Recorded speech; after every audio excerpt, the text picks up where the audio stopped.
자, 이슈몰이는 일단 성공한 것 같은데, 근데 지지율은요, 어떻게 된 겁니까? 이런 질문이 붙어 있네요, 지금요. 자, 지금 국민의힘에서 가장 먼저 주목을 받고 윤도 활동을 활발히 하고는 인요한 혁신위원장. 오늘로써 혁신이 출범, 그리고 인요한 위원장이 취임한 지 한 달이 되는 날이에요, 오늘이요. 그동안 인요한 위원장 많이 주목받았는데 특히 이 부분, 뭔가 사투리를 굉장히 편하게 구사하면서 분위기를 약간 잡아가는 이런 모습이 있었거든요. 사투리 모음이 있습니다. 들어보시죠. 그거는 나한테 좀 맡겨보시오. 난 전라도에서 온돌방 아랫목에서 큰 촌놈이에요. 전두환 정권 때 내가 고생한 거. 그거 왜 가만히 놔두냐고 막 전두환을 막 지적하면서 그랬더니 윤 원장, 보복이라는 것은 못 쓴 것이야. 민주당은 한 말씀을 꼭 전라도 말로 해야 쓰겠어. 민주당도 그동안에 그렇게 크게 자랑할 게 없어요.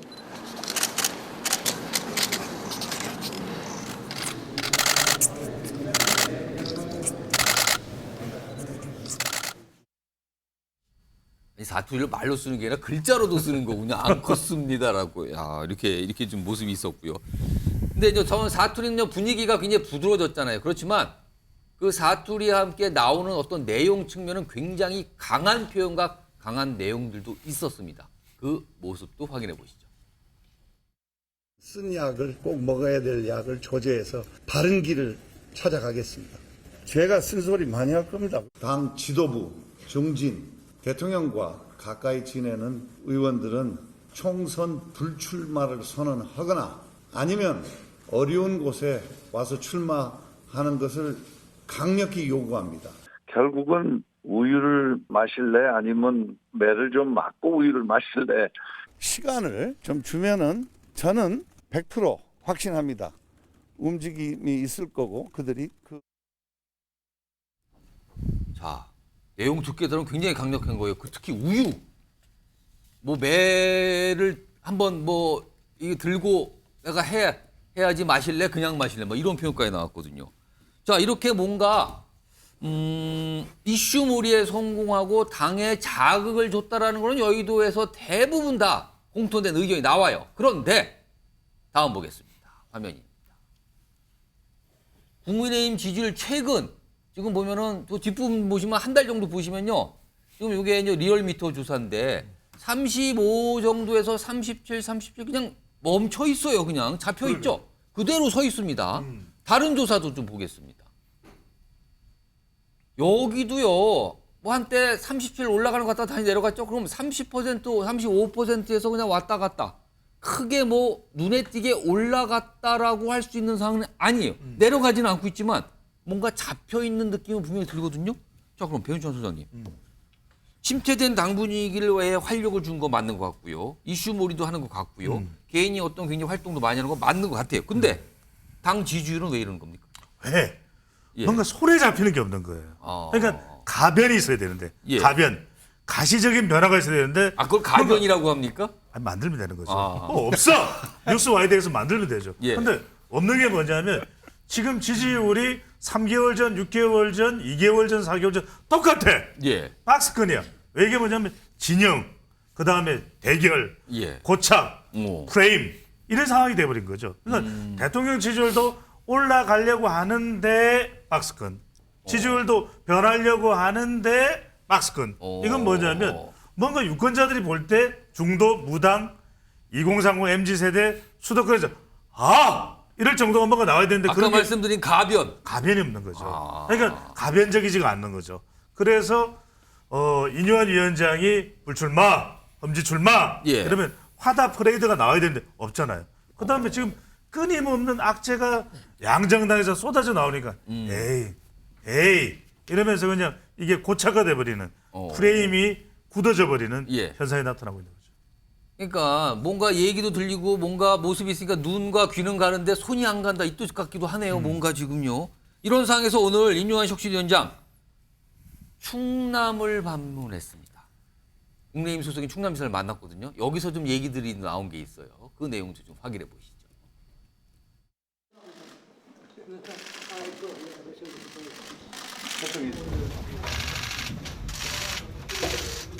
지사가 제일 이만큼 여사를 비롯해서 뭐 중진들, 윤핵관이라고 일컬어지는 분들 희생과 좀 헌신의 그런 필요성이 있다 하신 말씀은 당연한 말씀입니다.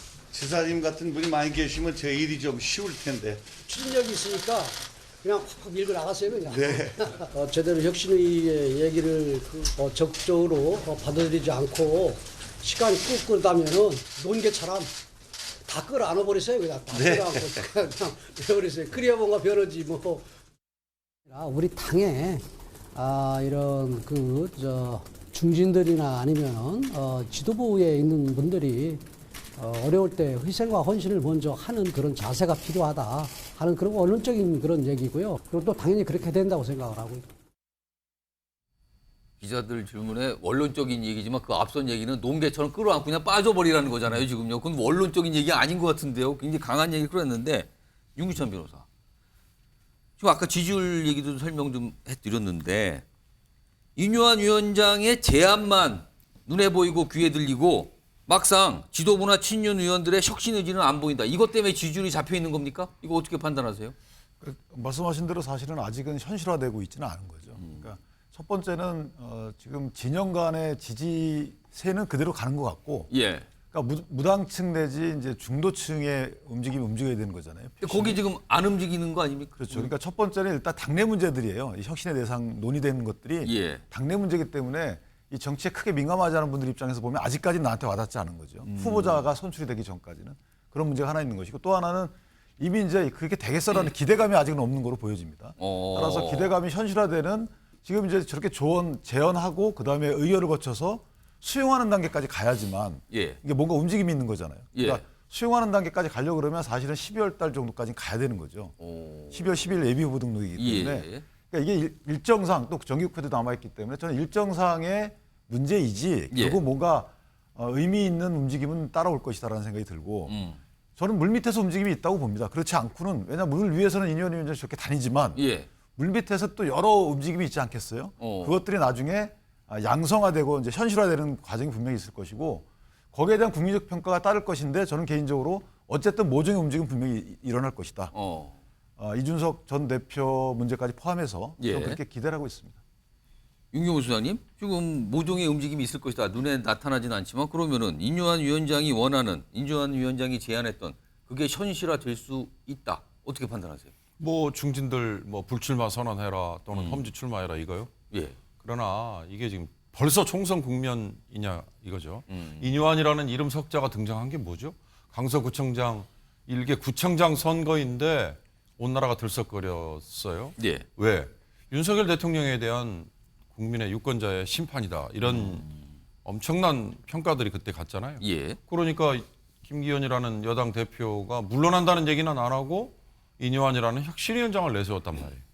근데 그때 다음 총선에 우리가 뭔가 혁신, 그러니까 진짜 껍질을 벗기는 예. 의미에서 뭔가를 하기 위해서 인요한을 내세웠다. 이게 아니라 윤석열 대통령에게 내린 매에 대해서 우리 국민의힘에서는 여당에서는 이러이러한 노력을 하겠습니다. 이 성의 표시 아니었어요? 그거에 관해서 지금 뭐가 달라진 게 있어요. 저는 그래서 결국 정당 지지율 답보 상태 이 얘기는 예. 윤 대통령이 변한 게 여전히 없구나. 그 얘기는 뭐냐. 무슨 윤 대통령의 지지율이 30인데 35까지 올라갔다. 언론에서는 뭐 1.2%포인트 오른다. 예. 이걸 강조하잖아요. 저는 그걸 보지 않습니다. 윤 대통령에 대해서 부정적으로 보는 평가가 예. 항상 60에서 65%에 달하고 있다는 그 점이 저는 핵심이라고 생각해요. 윤 대통령은 그 부정적인 평가라는 게 집권한 지 1년 차밖에 안 됐고 지금 2년 차를 향해 가고 있는 사실상 초반부잖아요. 예. 그걸 아프게 생각한다면 지난번 강서구청장 선거 같은 그런 매를 맞았다는 걸 아프게 생각한다면 윤 대통령이 뭔가 바뀌고 있다. 그리고 사람 쓰는 게 바뀌고 있다. 또는 뭐 소통 방식이 바뀌고 있다. 이런 거를 국민의힘이 같이 평가를 받아야 예. 저 답보 상태인 지지율이 변화를 얻을 수 있지 않을까. 그렇지 않으면 글쎄. 그래서 저는 내년 총선은 결국 예. 국민의힘이 뭐 사람을 바꾸고 중진들을 뭐 험지로 출마를 시키고 해본들 예. 결국 윤 대통령에게 정권 초반이니까 힘을 실어주자라는 세력과 거대 야당이 너무 견제가 심하니 저걸 좀 제동을 걸어야 된다는 예. 세력, 이 두 가지가 맞붙는 결국 그 프레임으로 가는 거기 때문에 예. 정당 지지율 역시 거기에 연동하지 않을까 저는 그런 생각이 들어요. 그러니까 지금 혁신위 인유한 위원장 단독으로는 한계가 있다 이런 분석이신데 일단 이런 내용들이 지금 오늘 많이 있고 오늘이 취임 한 달이 되니까 언론들이 조금 조명을 하고 있어요. 그래서 뉴스와이드도 지금까지 어떤 발언들을 했는지 소개해드렸는데 지금 국민의힘이 민주당에 비해서 정치적으로 상대적으로 이슈의 중심에 서고 주목을 받는 거는 인요한 혁신위원장도 역할이 있지만 두 명의 장관, 한동훈 법무장관, 그다음에 원희룡 국토부 장관 역시 최근에 주목을 받고 있거든요. 이것도 역시 총선과 관련돼서입니다. 자, 그럼요. 우선 한동훈 장관의 목소리부터 최근에 뭐 대단했죠. 그 목소리 좀 다시 한번 들어보겠습니다. 민주당이 저를 띄운다는 점에 대해서 많은 분들이 공감하실 것 같습니다. 국민들께서 더불어민주당의 이런 욕설 챌린지나 탄핵 챌린지에 대해서 잘 지켜보고 계실 거라고 생각합니다. 홍익표 더불어민주당 대표가 10억 주면 마약 막을 수 있냐라고 했던데 그게 국민 세금이지 홍익표 개인 돈은 아니지 않습니까? 송영길 전 민주당 대표 같은 일부 운동권 정치인들이 NHK 다니고 재벌 뒷돈 받을 때 재벌과 사회적 강자에 대한 수사를 엄정하게 했다는 말. 어떤 공직자가 세금으로 샴푸 사고 가족에게 법화 줘서 소고기랑 초밥 먹으면 저는 그건 탄핵 사유가 된다고 생각합니다. 자, 저런 얘기들 요즘에 쏟아냈어요, 지금요. 그래서 맨날 민주당이 반응을 보이면서 발끈하고 뭐 그랬죠. 그럼 또 거기에 또 반응하는 게 나왔어요. 그리고요, 또 한 명의 인물, 원희룡 장관. 요즘에 개항을 관련된 이슈 중심에 쓰면서 또 심상치 않다 이렇게 보시는 분들 있죠? 들어보겠습니다. 총선에 임해야 한다면 우리 국민과 우리 당을 위해서 필요로 되는 일이라면 어떠한 도전과 희생이라도 저는 적극 나서야 한다는 생각을 가지고 있고요.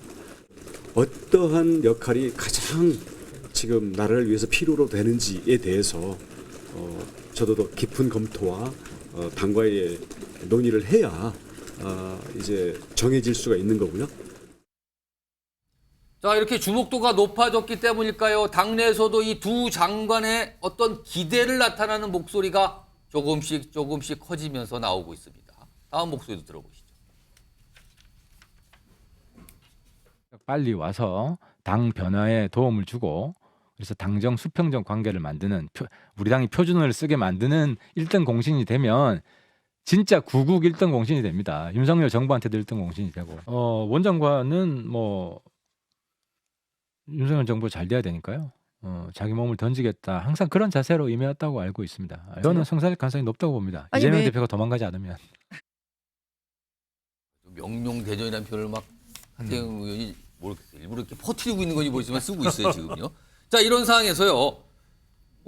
한동훈 장관 관련된 여론조사 결과가 오늘 하나 나온 게 있네요. 보시면 한동훈 장관 총선 출마가 여당인 국민의힘에 도움이 될 것입니까? 라고 물어보는 조사 질문이 있었어요. 그러자 도움 될 것이 42%, 도움 안 된다가 41. 이거 거의 같게 나왔어요. 네. 42대 41. 다음 보겠습니다. 이걸 조금 더 나눴어요.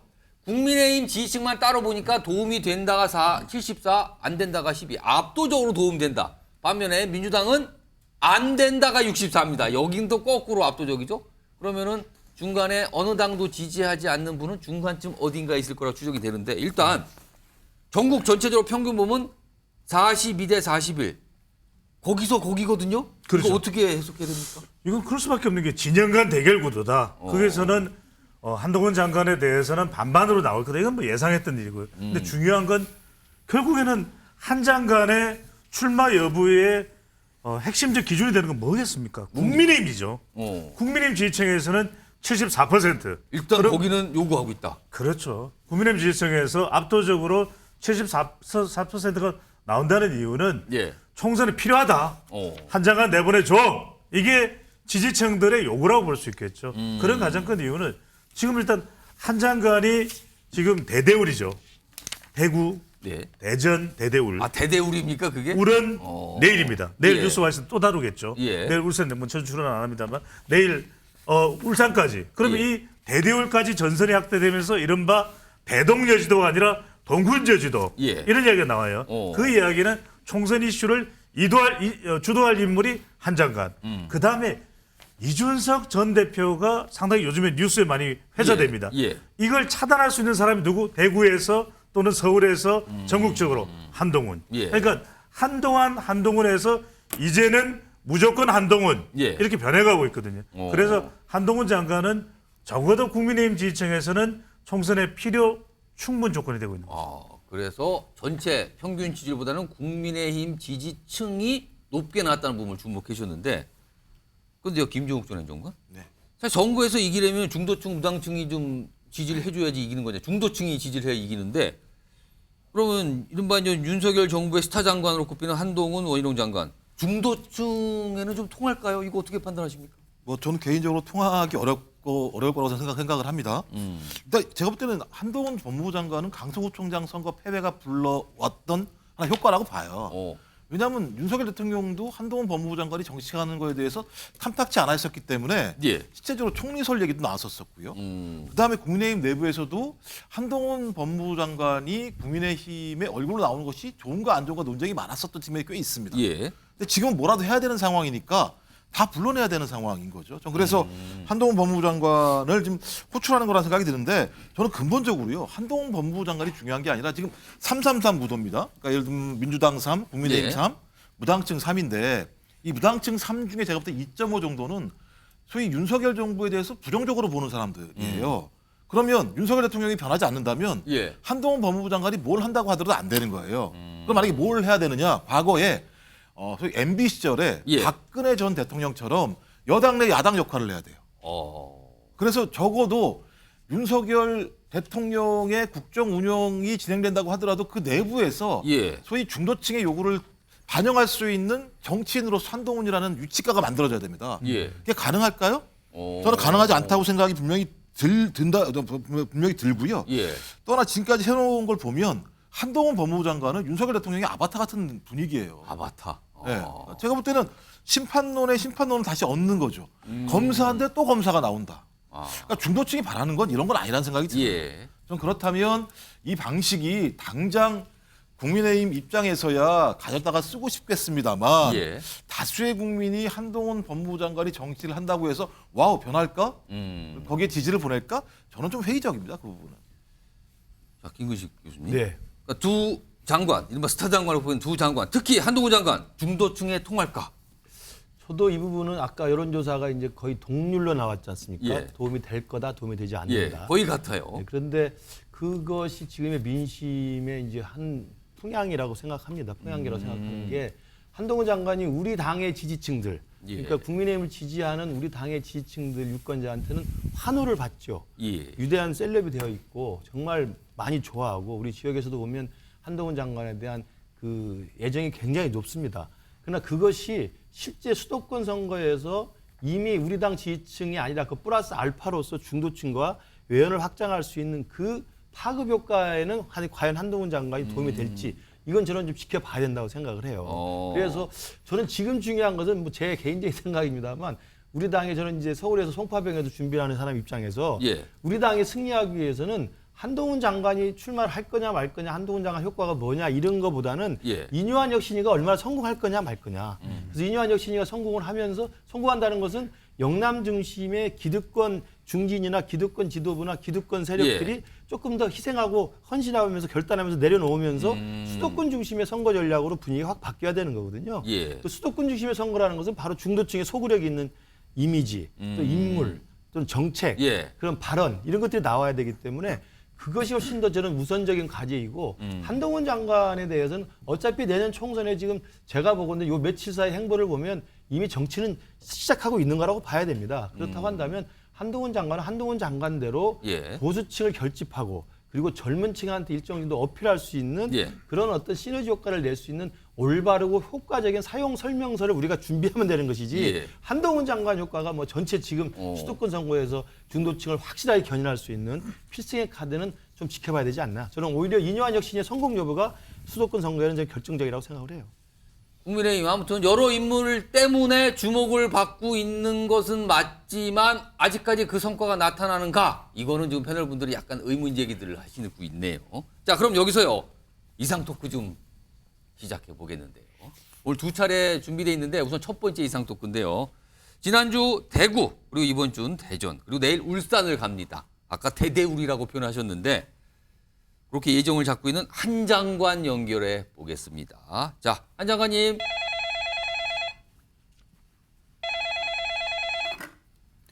예, 법무부 장관 한동훈입니다. 나오셨군요. 지난주도 나오셨는데 또 나오셨어요. 근데요, 이번 주에 특히 말씀하신 것 중에 여의도 사투리 아닌 5천만의 문법을 사용하겠다. 이거 주목받았는데 이 말씀이요, 혹시 사실상 나 총선 나갑니다. 출사표 던진 거 아닙니까?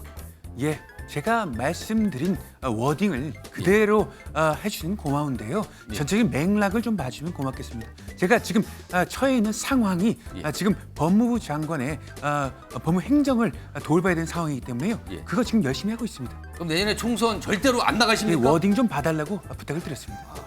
자, 한 장관님 총선 출마로 알겠고요. 민주당에서는 5천만 언어서기 전에 서초동 사투리부터 고쳐라 이렇게 지적을 하고 있는데 서초동 사투리에 대해서는 어떻게 생각을 하시는지요?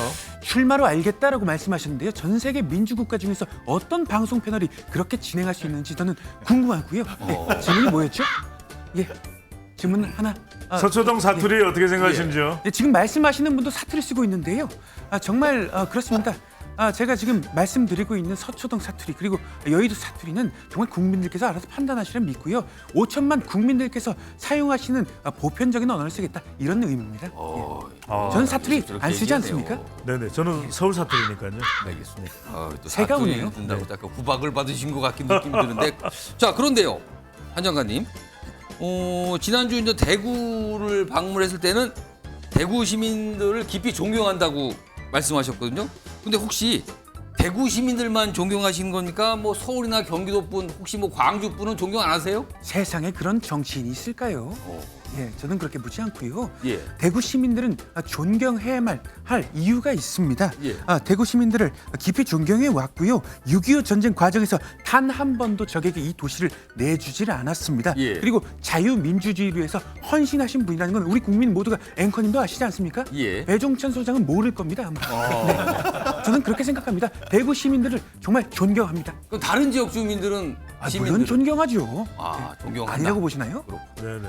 배종찬 소장을 라이벌로 보시는 것 같은데, 자, 그런 대구 리가 시민 있습니까? 존경하는 이유 중에 세 가지 이유 중에 하나로 굉장한 여름, 더위를 늘 이기시는 분들이기 때문에 존경한다고 꼽으셨는데, 대구를 덥다고 하시는 그럼 부산은 안 덥나요? 그러면 울산은요? 순천은요? 전주는요? 예, 굉장히 좀 저급한 질문을 하시는데요. 제가 이 질문에 대해서 구태여 답변드릴 이유를 지금 찾지 못하겠습니다. 그러나 대구 시민들을 이렇게 얘기한 이유는요. 이 전쟁의 폐허 가운데에서 다시 한번 대한민국을 일으킨 역사가 대구에서 있었기 때문에 제가 그분들에 대해서 존경의 의미를 담은 겁니다. 예. 배우장이 저급하지 않은 질문 하나 더 하시죠. 네, 알겠습니다. 자, 이준석, 그런가 하면은 서울행 기차표 취소하면서 동대구역에서 사인회를 가지셨는데, 이런 팬미팅 보면서 뭐 기분은 어떠셨나요? 거의 뭐 이제 대선 후보다, 뭐 일각에서는 대통령감이다, 뭐 톱스타가 된 기분을 뭐 만끽하신 건가요? 그렇게 말씀하신 건 굉장히 억측이죠. 세상에 어떤 사람들이 한 정치인을 우겨쌌다고 해서 그게 어떻게 스타일 수가 있겠습니까? 저는 제 본분에 충실할 뿐입니다. 네. 자, 그런가 하면요, 요즘 한 장관님과 더불어 정치권에서 가장 주목받는 인물 이준석 전 대표 있는데, 얼마 전에 이준석 전 대표가 한 장관을 향해서 한 말이 이거예요. 한동훈 장관과 동지가 될 수도 있다. 동지 될 생각 있으세요? 동지에는 역시 팥죽 아니겠습니까? 예. 굉장히 좀 얼토당토하는 얘기라고 보고요. 저는 예. 장관으로서 열심히 지금 일을 하고 있고 그분은 정치인 아니겠습니까? 그런 위치에서 각자의 위치에서 얘기하고 있는 거라고 보시면 되겠습니다. 네, 동짓날 파축은 또 저급한 유머가 아닌가 생각이 드는데 네, 잘 드시게 생겼습니다. 이준석 없어서 못 먹죠. 이준석 전 대표가 한 장관께 윤석열 퀴즈에서 벗어나야 한다 이런 얘기를 했는데 이준석 전 대표에게 좋은 한마디 해주신다면요. 어휴, 퀴즈 얘기가 굉장히 유치하지 않습니까? 이준석 전 대표는 유승민 의원실에서 인턴하셨는데 유승민 퀴즈인가요? 아니죠. 그렇게 퀴즈냐, 누구의 퀴즈냐, 누구의 참모냐 이렇게 보시는 문제는 아니라고 보고요. 국민들께서 다 판단하시려 봅니다. 알겠습니다. 뭐 아까 주로 말씀이 국민들께서 다 판단하시라 봅니다가 주로 많이 들어갑니다. 알겠습니다. 한 장관님 그만 끊으셔도 되겠습니다. 예, 고맙습니다. 이상민 크리에이터도 수고 많으셨는데 잠시 쉬었다가 다음번에 또 준비됐거든요. 한 번 더 모시겠습니다. 똑같네요. 진짜 얘기하는 것 같은데. 근데 배영찬 수장님이 경쟁자라고요? 알겠습니다. 자, 이런 가운데 지금 여당 주제가 안 끝났어요. 지금 이런 가운데 김기현 국민의힘 대표 체제해서 지금 뭔가 여당 국회의원들 컷오프 얘기가 나오기 시작을 했거든요. 일단 어제 나온 발표 내용이 있습니다. 들어보겠습니다. 혁신위가 제안한 현역 의원 20% 공천 배제 원칙을 넘어서는 엄격한 현역 국회의원 평가 방안을 의결했습니다. 경쟁력을 평가하고 당무감사, 도덕성 평가 등 정량 평가를 최대화하기로 했습니다. 획일적인 가산점 부여 대신에 청년을 연령대별로도 나눠서 가산점을 주기로 했습니다. 혁신이 제안 사항을 총선 기획단에서 적극적으로 수용한 결과물입니다. 혁신위의 제안을 적극 수용했다. 화면 좀 보겠습니다. 그래서 이렇게 어제 나온 거예요. 컷오프 대상자지 국민의힘 관계자 설명을 했는데 현역 의원 20% 지금 하위 평가하위 20%를 공천 원천 배제하라는 게 혁신위 제안이었는데 이거보다 더 높은 비율로 컷오프를 하겠다고 밝혔어요. 그러면서 구체적인 어떤 내용은 아니지만 이 정도 수치는 넘어갈 겁니다라고 지금 국민의힘에서 나온 겁니다. 그렇다면 많은 분들이 생각하시잖아요. 컷오프가 많이 되면은 그 자리가 비게 되고 그 떨어진 분들은 어떻게 되는 겁니까? 라고 나오잖아요. 그래서 지금 오늘 나오신 패널 5분께 질문을 드리겠습니다. 앞선 주제가 좀 연관되어 있는데 이 컷오프 20%면 지금 국민의힘 의원들이 100여 분이 넘거든요. 그렇다면 최소 20몇 명은 나온다는 거예요. 이른바 잘리시는 분이요. 이분들 이준석 신당으로 갈 수 있다라고 보시면 O고요. 그런 일은 절대 없을 것이다 하면 X입니다. 들어주세요.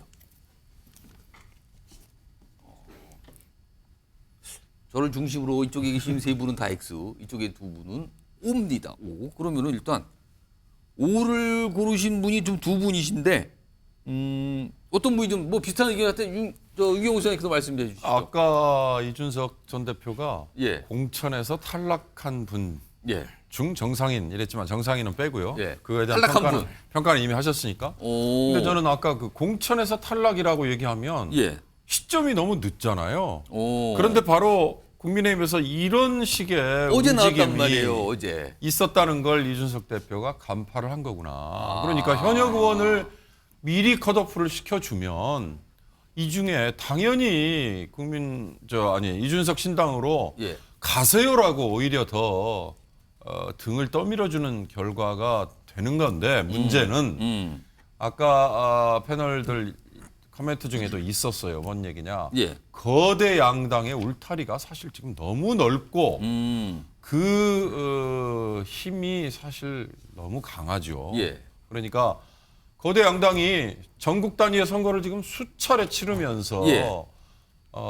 국고에 반납하지 않아도 되는 뭐 쓸 수 있는 예. 돈 그리고 그런 여러 기반으로 마련한 부동산 예. 이런 거를 이제 토대로 인력과 조직과 또 데이터 어마어마하게 가지고 있잖아요. 그러니까 이미 지금 대한민국은 소선거구제를 유지하는 한은 예. 이 거대 양당의 이 울타리 강한 예. 울타리가 결합이 된 이 정치 체제를 깨기가 너무나 어려워졌다. 그러니까 소선거구제를 과감하게 뜯어 고치든가 아니면 예. 이 거대 양당이 가지고 있는 인력과 자산과 뭐 등등등등의 어드밴티지, 영어로 자꾸 얘기해서 죄송합니다. 이런 것들을 깰 수 있는 뭐가 생겨야 되는데 예. 없잖아요. 그런데 바로 이런 현역 의원 컷오프, 물론 현역 의원 컷오프라는 게 이번에 새로 나온 거 아닐 거예요. 다른 지난 선거에도 예, 있었던 늘 제도예요. 있었죠. 근데 예. 이걸 시점을 당겨주면 당겨줄수록 이 이준석 신당으로 가는 현역 의원이, 왜냐하면 내년 5월까지는 현역 의원이잖아요. 많아진다. 예. 그건 오히려 이준석 신당에게 날개를 달아주는 꼴이 될 것 같다, 이런 생각이 들어요. 자, 이쪽에는 좀 다 세 분 모두 X인데 한 분만 들어보죠. 저 윤기찬 변호사께는 뭐 이유 짧게 설명해 주시고 X를 하신. 그리고 근데 김기현 대표는 지금 아무 결정 안 하고 있잖아요. 그러면서 본인이 주도하면서 하위 20%를 잘라버리면 이게 리더십이 되겠습니까? 그분도 엄청나게 반발하는 거 아닙니까? 그래서 저는 일단 신당 자체가 만들어질지 여부가 불투명하기 때문에 예. 갈 플랫폼이 없을 수도 있다라는 생각이. 신당 자체가 없으니까 갈 데가 없다. 두 번째는 이제 신당에 가서 당선 가능성이 있어야 되잖아요. 예. 그러니까 선거제 개혁 여부에 따라서 이것이 만약에 병립형으로 가게 되면 지역구 출마를 해야 되는데 예. 지역구 출마해가지고 당선될 그 해당 지역, 본인이 지역구를 옮길 수는 없는 거고 그 해당 이제 원래 있었던 지역에서 다시 출마를 해야 되는데 그게 여의치 않을 것이다라는 생각이 들고요. 근데 만약에 이제 연동형 비례로 간다 하더라도 이준석 대표가 추구하는 이 진영 정치가 아니고, 이준석 대표 책을 읽어보면 본인은 진영 정치가 아니고 매력 있고 실력 있는 정치를 하고 싶어 해요. 예. 그렇다면 본인은 정상인이라고 이렇게 규정을 하고 있지만 실제 특정 정당에서 컷오프 당한 분이기 때문에, 그것도 당무감사를 통해서 예. 이거를 국민들께 어필시키려고 어떻게 재무장시킬 것인가에 대한 예. 기본적인 의문이 있어요. 그래서 저는 개인적으로 신당이 만들어진다 하더라도 예. 당선 가능하지 않기 때문에 갈 엄두가 안 나는 것이고, 또 하나는 이런 분들이 이제 선수에 따라 다르겠지만 어쨌든 국내심에서 또 여러 역할을 할 수가 있거든요. 예. 다음 지방선거도 있고 하기 때문에 저는 그런 기회 측면에서 보면 이준석 대표와 같이 할 유인이 마땅치가 않다. 따라서 저는 갈 가능성이 상당히 없다라고 그리고 생각합니다. 지금 김기현 대표가 아무 결정을 안 한 상태에서 컷오프를 왕창 시켜버리면 그거는 어떻게 되는 겁니까? 저는 김기현 대표가 컷오프를 하면서 예. 본인이 이제 갖고 있는 메리트가 여러 개 있잖아요. 예. 불출마도 있지만 예. 당대표라는 직책도 있어요. 예. 그러니까 당대표라는 직책을 내려놓는 것도 희생인 거죠. 아, 그다음에 그걸로 그냥 뭐 수도권 안 오고 그걸로 끝나는 겁니까, 그럼? 그러니까 지금 제가 말씀드린 수도권을 올라 그러면 예. 김기현 대표 울산에서는 누군가 당선이 될 수 있겠죠. 예. 그럼 김기현 대표 수도권 와가지고 한 석을 늘릴 수 있는 여지가 있어야 돼요. 그러니까 선거 전략 차원에서 보면. 그런데 당대표가 흔들리게 되면, 예를 들어 당대표가 흔들리고 여러 명이 반길 들어서 예. 당의 갈등이 또 이게 현실화되게 되면 선거 전략 차원에서 어떻게 유리한 것에 대한 기본적인 고민을 있을 것이다. 그러니까 개인적으로 보면 김기현 대표도 분명한 희생이라 평가받을 수 있는 이런 여러 가지 행보를 예. 할 여지가 있다. 저는 그렇게 기대하고 있습니다. 김종준 의원 계속 들고 계신데 한 말씀 하실까요? 들면 안 되는 겁니까? 아니 다들 내가 한 분씩만 들으려고 했는데 계속 들고 계셔서. 왜냐하면 이제 어차피 비워야 넣을 거 아닙니까? 그렇겠죠. 그렇죠. 예. 지금에 있는 사람들을 비워야 빼지 그렇죠. 않으면 넣을 수가 없는 거고, 윤석열 대통령과 주류 측 같은 경우는 넣고 싶은 게 있겠죠. 빨리 넣어야 된다라고 판단한 것 같다는 느낌이 분명히 들고요. 그다음에 또 하나는 낙엽을 털면 떨어질 거 아닙니까? 죽겠다는 데가 있잖아요. 예. 이준석 전 당대표는 죽겠다는 거 아닙니까? 그러면 터는 사람이 있고 떨어지면 가져갈 거라는 생각이 분명히 드는 것이고, 예. 그 국민의힘과 민주당은 좀 약간 다른 좀 전통과 역사가 있습니다. 소위 국민의힘은 무소속으로 나갔다가 돌아오신 분들이 꽤 많이 되세요.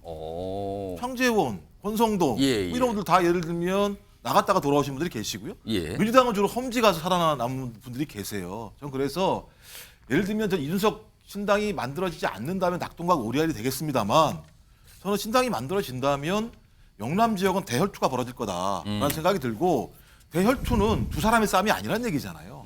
3, 4, 5인의 싸움이라는 얘기거든요. 그럼 3, 4, 5인의 싸움에서 자기가 본인이 지역의 조직이 단단하고 인지도가 매우 높다고 판단한다면 저는 그런 결단을 할 사람은 분명히 있을 거다. 좀 그렇게 되면 진짜 TK 목장의 결투는 심각한 상황으로 갈 수 있다는 생각이 들어요. 그 부분과 관련해서. 알겠습니다. 여당 얘기 뭐 여러 각도에서 좀 짚어봤고.